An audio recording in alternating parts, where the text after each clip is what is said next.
And welcome into the Bobby Carpenter Show with my man, Anthony Schlegel, right here on the Big Play Network, coming to you each and every single week, covering the Ohio State Buckeyes. And man, Schlegs, does it feel good to be coming off of a win? We're going to break down that Notre Dame game.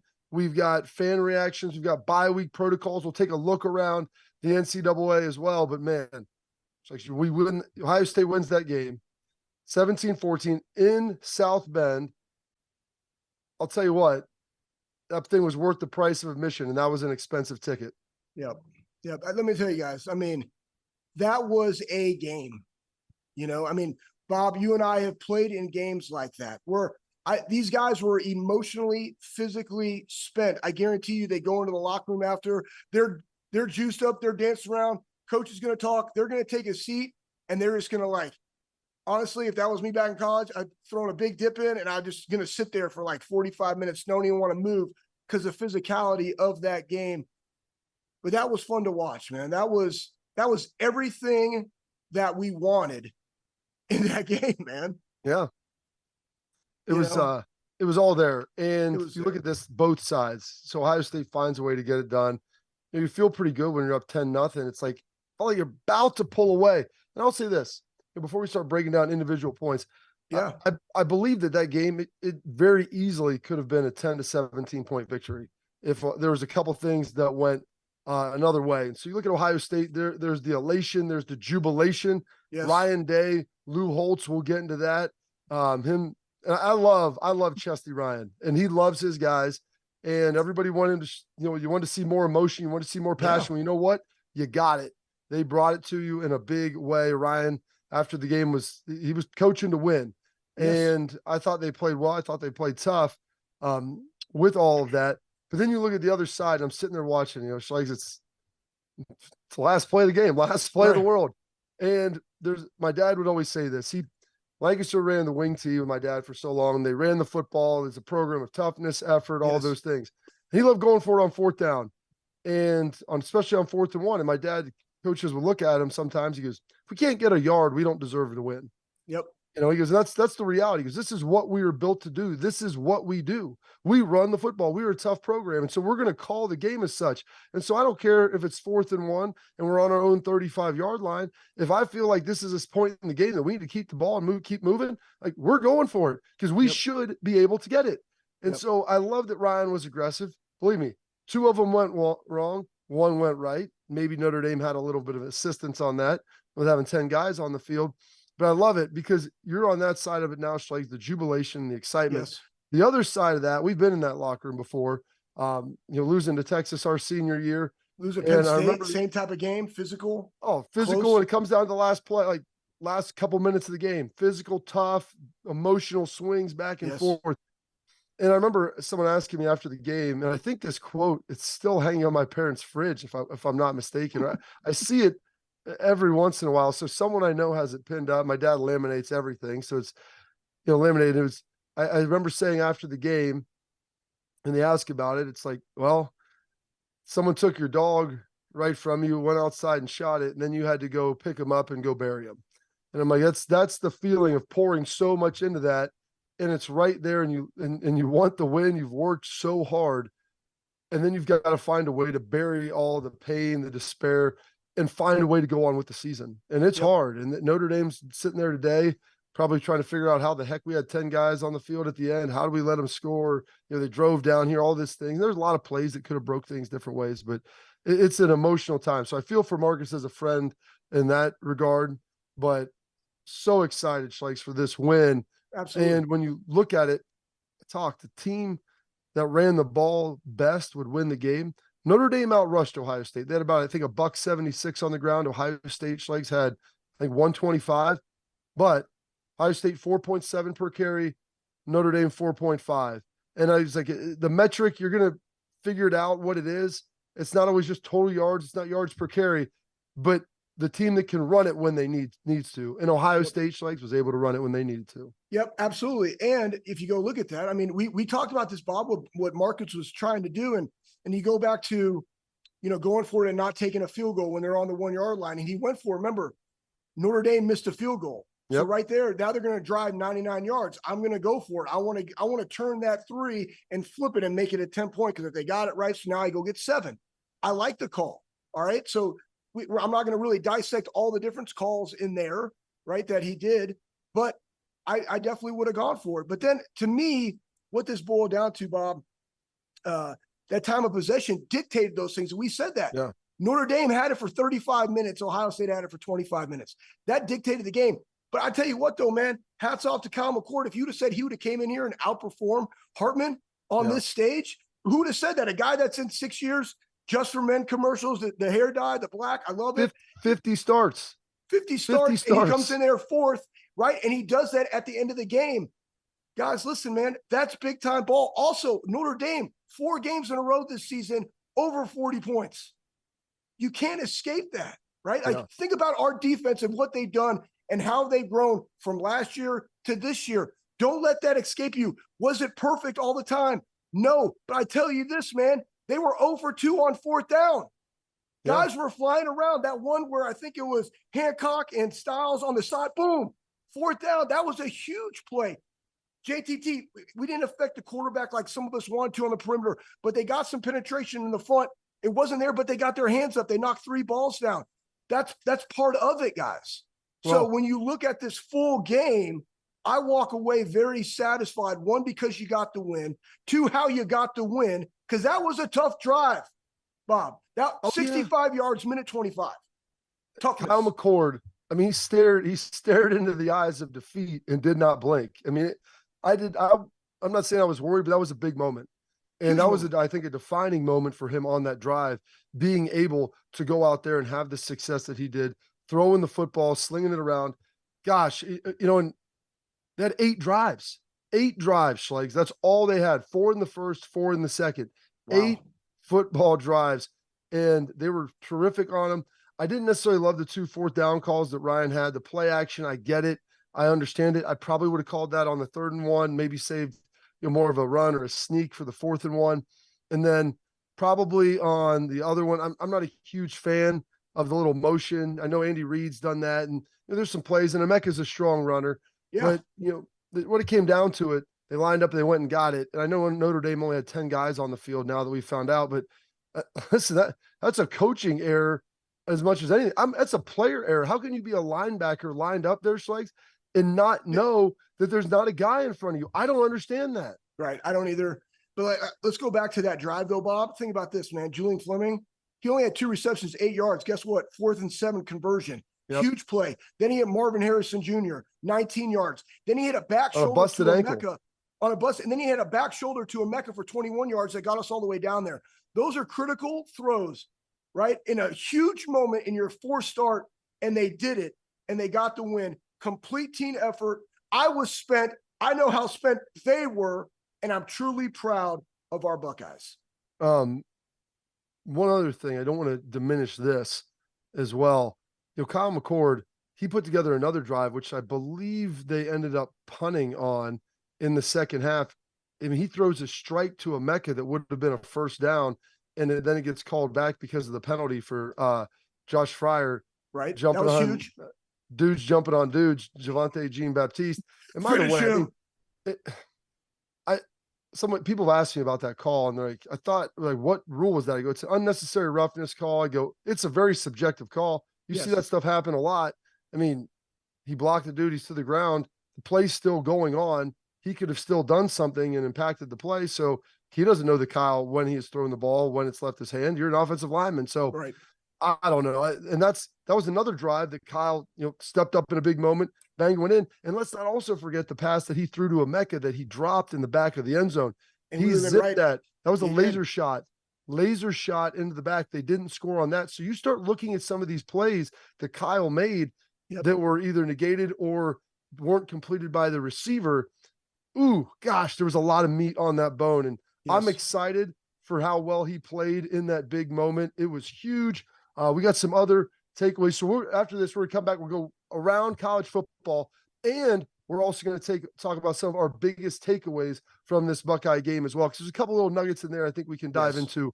But before we go to the rest of the college football landscape. So great weekend as always. Bucks moving up in the polls too. Love to see the respect and a huge win on the road at night in South Bend. So my man Anthony Schlegel, it's the Bobby Carpenter Show right here on the Big Play Network.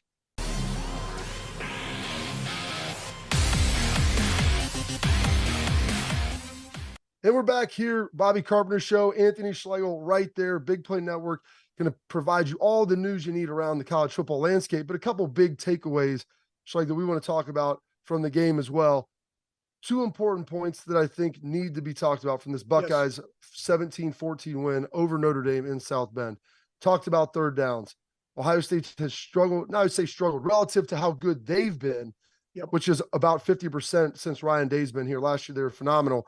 I believe, what were they, 10 of 17 on third downs? That's big time ball. That is huge. Defensively, 5 of 10, so not great. But Notre Dame set themselves up. They put them in some third and shorts, and they were able to matriculate the ball, but the defense kept playing. They kept swinging and did a fantastic job. And then the other big play, we always talk about pressure by the ends, and that's what everybody wanted to see.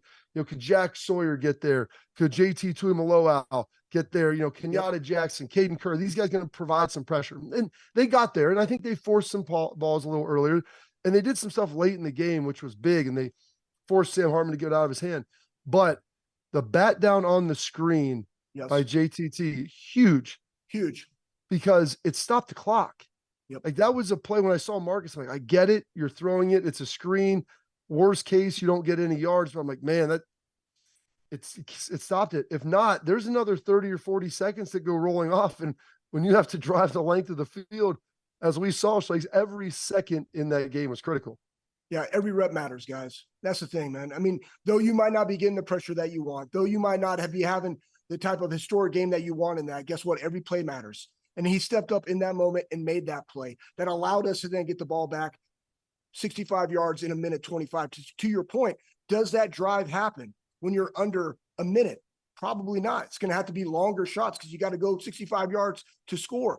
So that being said, everybody has a role to play, and we all have to play our role. And you don't know when that time is going to step up, but you got to go make that play. And we saw the cool thing was Sonny Styles on that fourth down, he stepped up and made a play. When guys had to go step up and make that play, they did. Are there things they got to work on? 100%. We'll talk about that in the bye week and where we see the Buckeyes right now. But I'm just really proud of the grit and the toughness. Because again, toughness is the ability to compete and perform at an elite level, regardless of physical, mental, and emotional discomfort. That was all in this game. Everything about this game was a tough game. Both sides. And I tip my hat to them. You got to tip your hats off, man, to the guys that play the game, the men in the arena. And Ohio State came out on top. And I'm proud of them. And I'm excited to see where they go, for the rest of the season. Quickly, and we'll get into Ryan Day a little bit later in the show, but the comments by Lou Holtz that we saw, the toughness element, I was happy the way that Ryan responded to that. Woo! And I think that it's important that he addressed it in the pregame a little bit, but then especially after the game talked about it, because that's a direct shot at him and how his program. I love Lou Holtz. He coached at Ohio State. He's an Ohio guy, but the question of program's toughness, that Ryan takes offense to that, and he should, because his guys are tough. You know what? And he said, put on the tape, because if you put on the tape last year, we outrushed them 172-76. That's a fact. All right. And then you look at some of the guys, listen, Bob, you've made this point. In order to get to those moments where you play those type of teams in the Fiesta Bowls and in the Rose Bowls and in the national championships, guess what? Notre Dame has not been there. Yeah. Ohio State has been there. Okay. And you look at the first loss that he had to Clemson, right? It was kind of bad. We should have won that game. You guys all remember kind of that one, right? Oh, the Shaun Wade hit and everything else. Shaun Wade, all that stuff, right? Then the next year they beat Clemson. They go to the Natty. Alabama was by far the best team in college football that year. Devontae Smith went off. The next year we lost to Oregon. Remember, Jim Knowles went there. We had some defensive things. Al Rushton, then we had the Michigan loss, but then they beat a really tough team in Utah doing how they had to do it, which was through the air. That's okay, right? You played Georgia last year. You lose by a field goal that we should have had. Them. You ran the ball on them. So, guys, listen, man, the toughness aspect, pump the brakes. And I love what he said, Bob. Go ahead. Absolutely. So let's take a little look around college football here. Pac-12, what do they have? 6 teams ranked. I think they might be the best conference in college football. It's kind of crazy to say that and crazy to think about. But you look at some of these teams that are rolling out there. I mean, you got Utah, Oregon looks really good because They do. I think Colorado's a decent team. They're not great. Probably weren't 19th. They're probably a 7, maybe 8 win team this year. But Oregon played great. Washington looked fantastic. Like the Pac-12 is really rolling. They look extremely, extremely good. And I said 16 is in the top 19 there. And I don't know if you caught any of that Florida State Clemson game, much closer than I thought. Yep. And you're talking about, is Clemson done? I think they're done with the national title picture, but I mean, they had a field goal chance to go up, like a 25-yarder that they missed at the end of the game. And it was devastating. I feel bad for the kid, but man, you've got to take advantage of that. And I don't think Florida State's maybe quite as good as we thought they were. You know what, though? Here's the thing, guys. One, it's awesome because right now, as it stands, 6 of the top 10 teams, as we bring in Oregon, as we bring in, USC, like as we bring in Washington, they're all in there. Guess what? The Big Ten is just getting better. All right. But if you go look at those teams, Bob, what do they have? Veteran quarterbacks. And I'll say this real quick. Here's something else about Ryan Day in the transfer portal. Hey, guys, guess what? When Penix was at Indiana, everybody's like, this guy's terrible. He goes to Washington. He's lighting it up. So don't get on the player, man. Sometimes it's coaching and scheme and fit. All right. So now he's at Washington. There's a fit there. But then that Jean-Baptiste, he was at Ohio State, number 1 for Notre Dame. After the game, I saw this on the TV, and he went over and he hugged Ryan Day. And Ryan Day embraced him. That's the brotherhood. I want you to be successful. You're at Notre Dame. You played a hell of a football game. He had a good game. That's kind of the things that we're seeing in the portal. Guys get an opportunity to go somewhere else and do some things I really love. But the fact that the Pac-12 is loaded, and they're loaded because they have really good veteran quarterbacks in that conference right now. That's not going to be the case necessarily when they all leave next year. However, it's great to see that competitive excellence over there on the West Coast as they join the Big Ten. Well, you look at Oregon and Washington, they've got 2 transfer quarterbacks, Bo Nix and Michael Penix. These guys are basically like Sam Hartman. They've started 1 million games in their career. And when you've started 50 games, like Sam Hartman was unfazed in that game. He played well. Like Bo Nix, Michael Penix, those dudes are playing good football because they've just seen a lot of football. Yes. And I think Michael Penix definitely an NFL guy, but they're having a lot of success there because of that. And I mean, Oregon, they beat up bad. I mean, they could have scored. And Dan Lanning, Oregon's head coach, man, they could have probably scored 80 on Colorado if they wanted. And I'm not done with Dion either. I think a lot of people are waiting for him to lose just so they could throw shade and say, hey, this isn't working, whatever, this nonsense.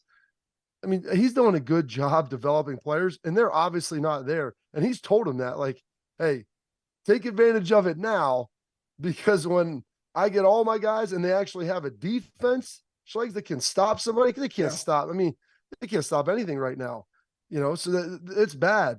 They couldn't play dead in the Western on defense, for heaven's sake. I'll say this real fast about it. I love what the coach said for Oregon, and he rightly should. Here's the deal. Dion Prime knows the biggest thing right now, his biggest asset of recruiting and promoting Colorado is him. He's going to use it. Guess what? Fox Big Noon Kickoff is there for a second time. Guys, Colorado has 1 winning season since 2006. That's a fact.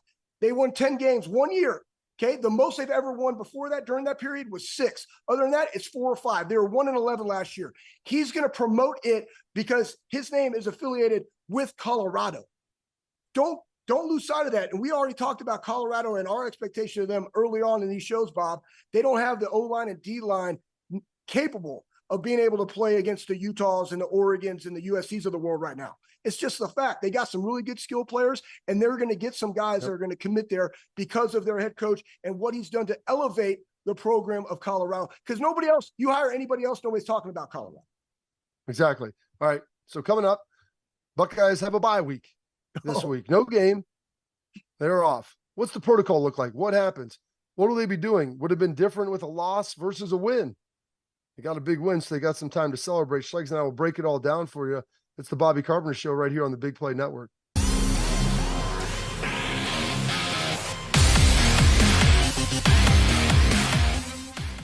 And welcome back into the Bobby Carpenter Show, celebrating Ohio State's big win against Notre Dame up in South Bend, 17-14. Who do the Bucs have next week, Schlegs? Well, They're off. They don't have anybody. They'll be taking the week. And Ryan gave the guys the day off on Sunday. Usually they come in, watch film. And that's kind of typical for a bye week, especially, you're playing a night game, you're getting in late. And hopefully the coaches had a couple cold pops, relaxed. The players did as well, and really got a chance to kind of kick back, because that was an emotional climax that is exhausting. And so they've got some guys that are beat up. But what's the bye week protocol like, Schlegs? So you're going to come in Monday, watch the film, train, probably do like their little run through, walk through type thing, make their corrections and adjustments. They'll probably practice Tuesday, Wednesday, Thursday. Tuesday will be good and tough, physical. Wednesday, it will be kind of the same. I actually envision this. This is where you start to already put in some Maryland stuff. Yep. Back in the day, we used to also have a little bit of more emphasis on the Michigan game during this time, but it's also a time for development for those other guys to get some reps with the coaches being focused on them, allow the older guys to kind of take it in a little bit early, but they're still going to hang in with that, their lift progression, recovery. This is an opportunity to get healthy. And it's an opportunity to get a little, 3-day weekend in, kind of enjoy yourself, ready to come back. Cause now I hate the fact that it's early, though it's opening. Well, it's going to be opening season, deer season in Ohio. So they get to be there for that, which is kind of cool. But, I don't mind it, especially coming off of this type of game, Bob, that it is this kind of early. Cause you're going to have Maryland, Purdue, and then Penn State, and it's kind of nice. It's kind of nice you had it like Notre Dame climax, kind of the, non-conference. I know you had Indiana in there, but you have your 4 games. You come through camp, and it honestly works out pretty well, given the fact that Marvin Harrison Jr., he rolled his ankle pretty significantly. Now I know he came back, he made some plays, but let's not fool ourselves. I thought it was going to be a high ankle. I thought he would be out. Yep. So this will give him some time to now rest this thing. Maybe you rest against Maryland, give yourself, a good 2.5 weeks to let that thing heal up. And let's not be kidding ourselves about Maryland either. I mean, they're going to put some stuff in. They're 4-0. They beat up Michigan State. They have Indiana this week. They'll be probably an undefeated team in a few weeks when they come to the shoe for a 3:30 kick that I believe is going to be on the Peacock. So a little streaming action for you for the Buckeyes. But I don't know if you remember this, Schlegs, back our bye week, our senior year, like we had Thursday night, we practiced Tuesday, Wednesday, Thursday. I think we even practiced Friday. Tress would have us and then cut us loose. Or no, maybe practice Thursday. One of the days, I don't know, cut us loose pretty early on Friday so we get back, watch our high school football games. But we all went out, like the whole team went down to Brothers, down the Arena District. We call it the All Brothers team. There's like 40 guys there. It was awesome. Guys from the offense, defense, everybody went out together and had a blast. Oh, yeah. Serving each other some drinks and shots. And I wrote the list of all the dudes on the board in the locker room. I don't know if everyone liked it, the coaches knew that, but you know what? That's like a team building thing. That was an event, and you have to have that stuff to be able to have that bond. You talk about the brotherhood, like the brotherhood's just not Schlegs going to practice every day. It's hanging out, like Cade and Tommy and Steele, like those guys have dudes over. They have little euchre tournaments and like I think they play bridge together. I mean, they're like old ladies. Probably they are. You know what? It's fun. That's the stuff in the bye week that you get a chance to do, because you can kind of downshift out of 5th gear and maybe get to more of a medium pace in 2nd or 3rd.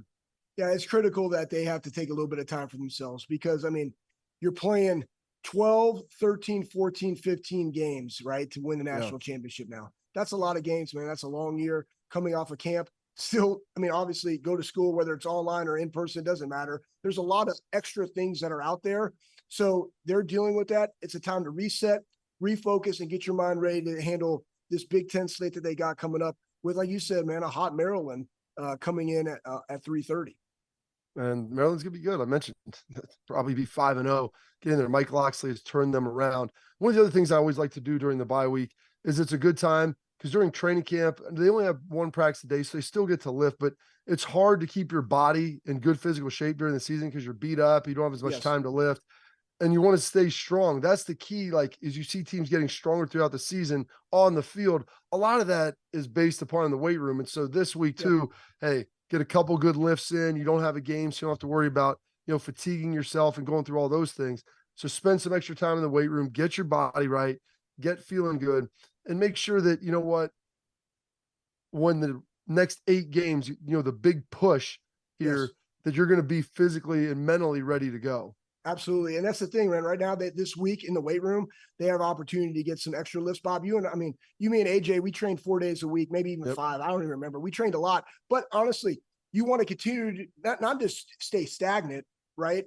You want to continue to improve. You want to continue to be stronger. And guess what? Just so everybody out there that knows, in season, volume is the killer, because you got to remember, you get volume at practice. So intensity in the weight room is king. Now, on a bye week, you can get a little bit more volume because those guys that play, their volume on the field is going to be reduced. So there's some things that you can do on that bye week that you normally wouldn't do during a regular week. However, they need to come out of this feeling strong, ready to play. The freshest team wins, and now you have an opportunity to go do that so they can get ready for Maryland while developing younger guys on the field and continuing to improve the things that you need to improve upon as a team that we'll discuss later.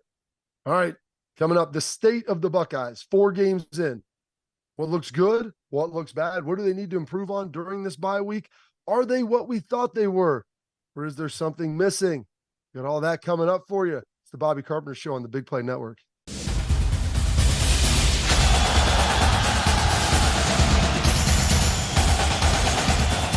And welcome back in to the Bobby Carpenter Show with my man Anthony Schlegel here on the Big Play Network. Buckeyes get the big win, got the bye week, 17-14 over Notre Dame. 65 plays the Bucks ran to Notre Dame's 64 in the game. However, Notre Dame controlled the football for 35 of the potential 60 minutes. And I want to take a look now, Schlegs, at kind of where this Ohio State team is. Where their places in the Big Ten. Do we feel better about certain things? Do we feel worse about them? We had some big questions coming into the season that we needed to have answered, right? Mostly surrounding Kyle McCord, surrounding the offensive line, and then potentially the defense as well, and what they would be. And we knew that none of those questions would really be answered through the first 3 games. And if they were, that would be bad, because that would mean that they were obviously more severe problems than we initially anticipated. We finally found out about Kyle McCord and what he was and what he was able to do in the game. What was he? 21 of 37, 240 yards, a couple drops in there. Somehow an incompletion to Marvin that they had. That was terrible. That he was out of bounds. I'm not sure exactly how they said the ball came loose, because it didn't. He threw a strike to Emeka that should have been a touchdown in the end zone that Emeka uncharacteristically dropped. He had a pass to Emeka through the middle of the field on a 3rd down, I believe. They got overturned because of Josh Fryer's, maybe it was on 2nd down, his unsportsmanlike conduct, excessive, roughness, whatever. Like, I think Kyle McCord, I think a lot of the questions that they had about him, could he be the guy, and battling through this position battle early in the season with Devin Brown, Ryan icing it up heading into Western Kentucky, and now you feel good about Kyle McCord. At least I do. Am I wrong in saying that? No, I feel great about him. I mean, that was his test. You go against Sam Hartman, started 50 games, 6-year guy, okay, older than me when I was in college, and you outshined him. And here's why you outshined him. You went 65 yards in a minute 25, and you led your team to a victory on their field. That's what it does. And so that just builds confidence. If they don't win the game, if Chip doesn't get in, does that change your opinion of Kyle? It doesn't change my opinion of him. I thought that it's like, man, he's close, right? Yeah. Because again, I think as fans, too many times we don't see the bigger picture, because you're absolutely right. Marvin's catch should not have been overturned. Emeka drops that ball, which we would have hit on as far as who's going to get the first touchdown. It would have been us, because we called Emeka. All right. But there were some other plays that were there. I feel very good about him now, because again, it's to get the win. I did everything that I had to do to put my team in the position to win. And he did that. And if you don't get that win, it's like, I was close, but he did. And that just allows you to level up, because he won it in the big game. And we remember, hey, that's the guy in his 4th start that led Ohio State 65 yards for the go-ahead touchdown at Notre Dame. Absolutely. And the win, you don't want to play results. If Chip doesn't score, that changes nothing about Kyle's performance in this game. It wasn't like he missed somebody. He did the exact same thing, but attaching a W to it obviously feels significantly better when that happens. Offensive line, another big question. Talked about Notre Dame's front. Thought Ohio State was able to run the ball really well. People were really worried, especially after the Indiana game. Would they be able to block Notre Dame? Heck, we were struggling to block Indiana. I thought they did a pretty good job. 4.7 yards of carry over $125. And they went for it twice on fourth down, didn't get it, go for it on the final play of the game, ultimately come up with it. I thought they ran the ball pretty effectively. Trey got loose sometimes. I mean, he was close to popping some more. I mean, they were right there. I feel like this running game is developing. You look at Simmons on the left. I thought he did a pretty good job. Fryer did a pretty good job on the right side. The interior of the line looked pretty good. Kyle thought he had adequate time. I think the offensive line, while they still need to get better, Schlegs, it seems like they answered a lot of those questions as well. Yeah, I mean, let's not kid ourselves either. Notre Dame came into this game, I believe, having, 6 sacks, 5 forced fumbles, 7 picks. I don't know, something like that. Okay, in that ballpark, and you're no turnovers. Again, when you're a young quarterback, you're not trying to press the issue. He's delivering the ball when he needs it, but he's not turning it over, because that would be a huge detriment to this game. Not only did you lose a running battle, and again, it's relative because the amount of times that they rushed it, but still the turnovers will kill you. We had 0 turnovers. He got sacked 1 time. Now, I will say this. We have seen numerous times, guess what? A toss or just like into the boundary, really bumpy. Guess what? You love tossing the boundary. I do not, but guess what? Trevion, he bounced it outside and beat him with speed. Like, that's what he does. And we'll go into something that I really like, our running back room. Trevion, Chip, and Mayan. We haven't seen a lot of Mayan, but Chip does a great job. He is who he is. He's a football player, everybody. Yeah. And Trevion can get the edge. He can beat him with speed. So when you are on that far hash, get it there, right? So it's you don't want to be necessarily one-dimensional like that, but allow him to utilize his best asset, which is his speed that nobody else possesses. So then you look at Cade Stover and some of the things, like in that game, guys, Marvin wasn't available. They were bracketing him. Somebody was like, well, he had a lot of one-on-one coverage. He has to do some things. You know what they did? The over routes were open. That's because the offensive line gave him time. You had Cade on an over. You had a Mech on an over. Those things happened because they allowed the route progression to develop, and then Kyle was able to deliver those on time. And then, so that's the tight ends in the run. Because you got to get to the defense. All right, go do it. That was the last piece.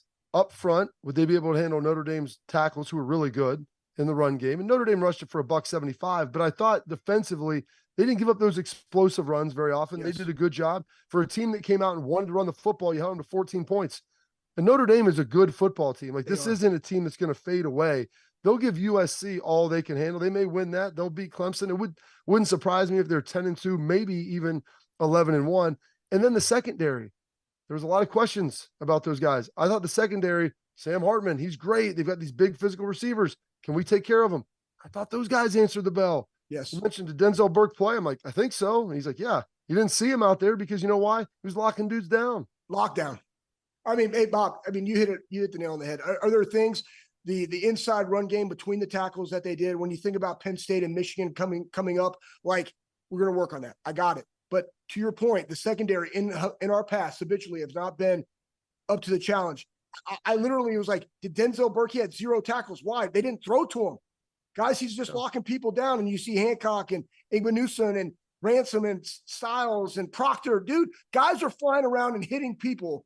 I love to see that. How about this? 34 points from the Buckeye defense in 4 games. Boom. Job well done, playing well. Secondary's tackling well. Line is playing well up front. It's been very, very impressive. All right, gonna take a quick break, but coming up, it's our favorite segment. We get to answer your questions each and every week. It's the Bobby Carpenter Show on the Big Play Network.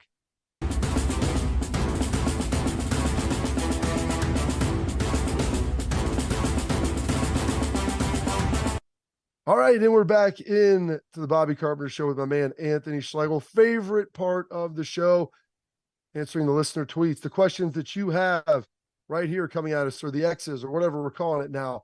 But this one comes at us from Todd Meckelmurray. And what was Lou's take on the Buckeyes, or was Lou's take on the Buckeyes really wrong? Referring to Lou Holtz's comments about Ohio State being soft, Schlegs, and losing to all these great teams, not being able to run the ball. Yeah, so I think it was wrong. I think it was he should never have said that. I mean, if you look at the tape, Ryan said put the tape on from last year, out physical in the second half. You look at the games that Ryan has lost as the head coach of Ohio State. Guess what? No, besides Clemson, Alabama, and Georgia, it's Ohio State in those big games. Guess what? Notre Dame hasn't played in those games because they haven't been at that level, right? So you take those, and there's other tweaks, and we mentioned it earlier in the show. his statement was wrong. And Ryan, here's the thing that I love. Bob, you're a former player. I'm a former player. I'm not from the great state of Ohio. I'm from Texas, but I'm an Ohio State. I've lived in Ohio for a long time. I coached at Ohio State. Ryan gets us, meaning us former players. He gets what it means to be the Ohio State head football coach and what it means for the entire state. It's Ohio against the world. I love his comments because it just rallied his troops. That guy will go to war for them. He will stand on the soapbox and he will pound his chest for them. He doesn't do it for Ryan. He does it for them, because that right there was a direct attack on him and his team. And he sees everything that they do in the offseason and in camp and in preparation. And if you want to make that comment, make it. I'm proud that he said that, but he gets us. And I love it, Bob. He does. And I think he handled it the right way. I mean, you got to come in there and you got to play well. And they did. You know what? On 4th and 1, the end of the game, and you're running the football. You're going for it. You're going to win it and get it done. This team is tough. And I feel like you had to address it. And the other thing, like Lou Holtz is a former coach. Yeah. If you want to talk about, some toughness, this and that, but like he went really all in about how it's like the program isn't tough, cited other games, big teams that they lost to. If you want to say, I think Notre Dame's going to win because they can run the football and they're maybe a little tougher, but he essentially called Ohio State soft. Yeah. And that is not something you do as a head coach unless you're trying to incite somebody. So I think it was wrong.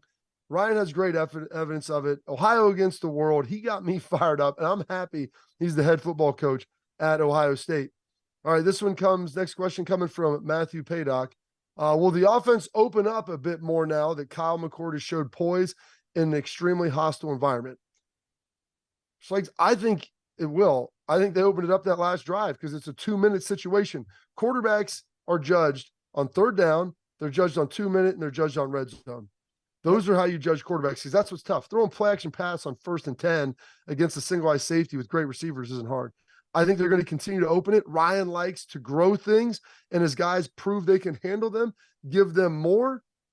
He doesn't want to just sit there, Schlegs, and try to just stuff it all in your beak at once. He wants to feed it to you at a medium pace. Yep. And I'm gonna say this. You saw some of the route combinations starting to develop, and the only reason those longer route combos that can develop to go across the field happen if you have great protection. And part of that is they're having confidence in our offensive line to be able to protect our quarterback. We also saw Kyle be able to go make a positive play out of it when he scrambled and got 5 or 6 yards here or there, keep the chains moving. I think they are going to open it up, but they're going to open it up through some of those route combinations, because now he's kind of seeing what is his team's identity, especially going against a top 5 defense in Notre Dame. It was pretty impressive. They had an unbelievable game plan coming in. You saw them open it up. You saw Kyle make the big throws, and Ryan will continue to feed guys more and more. If you watch, that's why Ohio State, they always seem, well, excluding Michigan, the offense has grown each and every year. And that's why you saw them play so well in the Georgia game last year in the Peach Bowl, because they knew what they ultimately needed to do. They were going to play hard and they were going to get it taken care of. So I was very, very impressed with what they were able to do there. One more quick question, Slags. Biggest concern, this comes out from Sean Jimenez. What's your biggest concern with the team after last night's win? What are we most excited about?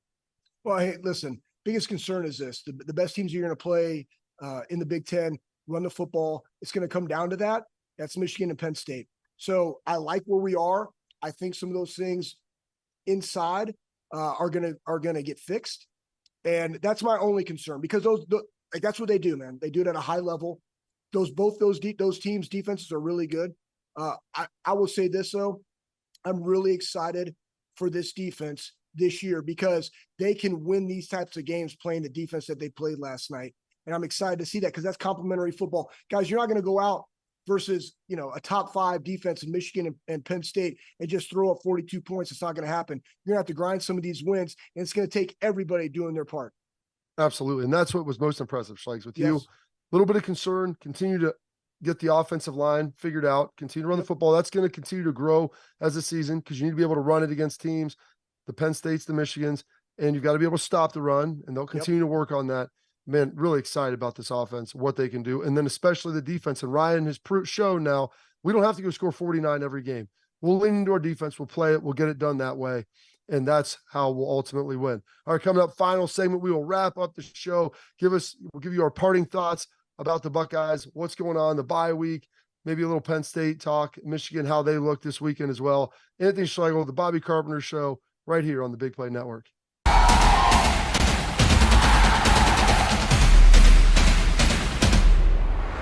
Welcome back into the Bobby Carpenter Show with my man, Anthony Schlegel, as we wrap up this edition, wonderful edition after a thrilling victory over Notre Dame in South Bend. Felt really good, Schlegs. Yes.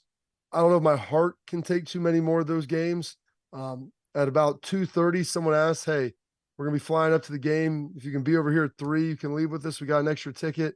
I'm glad I didn't go. It would have been a remarkable experience, but I don't know if I could have watched that in person and like been okay around a bunch of people. It's too much for me to handle this stuff now because we do all these things, and it's not that it impacts my life in a great way, but I got to relive it every day on the radio. I got to relive it with you. We talk about all this stuff, and it's great and it's awesome, but I want to talk about good things. And so if you could have promised me that they were going to score and win, I would have been happy about it. But on the way there, man, that was a bumpy ride.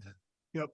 I'll just say this. Like we talk about living live. And for me, I got a 17-year-old and almost 16-year-old, and I had all their friends over at our house. We're watching the game. I had some other parents. I'm watching that. We're talking ball. I'm trying to take notes on this game, but I'm just in the game. I'm a fan. I truly enjoyed watching this. And it's also, this is old school when you and I played, Bob, Big Ten defenses. Like right now, Ohio State's ranked 6th. I think Michigan is ranked 3rd, and Penn State is ranked 1st in total defense. Like we play them both. We play one on October 21st, and we play that team up north at the end of the season. Like I can't wait to watch it as a fan, but there's a lot of games that are going to be in between that. So I'm just excited for me, knowing Ryan, knowing this team, knowing the players and the coaches. I'm excited for their growth and development week by week, taking one step closer to being their max potential. Absolutely. And we got Iowa that's going to be coming up around the Halloween weekend. Iowa looking good against, or not Iowa, Penn State rather. Yeah. Halloween weekend taking on Iowa. They looked good against Iowa. Were able to, against a good Hawkeye defense, no offense for Iowa in that game. 6 fumbles. They're able to pull away. Michigan, a little slow start against Rutgers. I think Rutgers is better than what they've been in the past. But Jim Harbaugh on his return to Michigan, ultimately getting the win there. So that was a nice one for Michigan. So both of those teams, I think, look as advertised and feeling pretty good about where they're at. Are you as confident today on the Buckeyes, Schlegs, in about 30 seconds as you were at the beginning of the season, or are you more confident or less confident? I'm way more confident, and I'm confident because of our defense. I've seen the physicality. I've seen them against the pass. I mean, again, you got Sam Hartman, 6 years, 40 points every single game. They got 14 guys. I mean, our defense has taken a step this year, and then you just need to continue to take those steps. So I feel really good of this because of where our defense is, because we all know Ryan's capability as a caller offensively, what he's done historically at Ohio State. I'm good with the offense. The defense, boom, silver bullets. Let's go. They're looking good, feeling good. It was a phenomenal situation they were in. Hey, it's the Bobby Carpenter Show. It's on the Big Play Network. We're going to be coming at you each and every week for the whole season. So lock it in. We'll be ready to rock.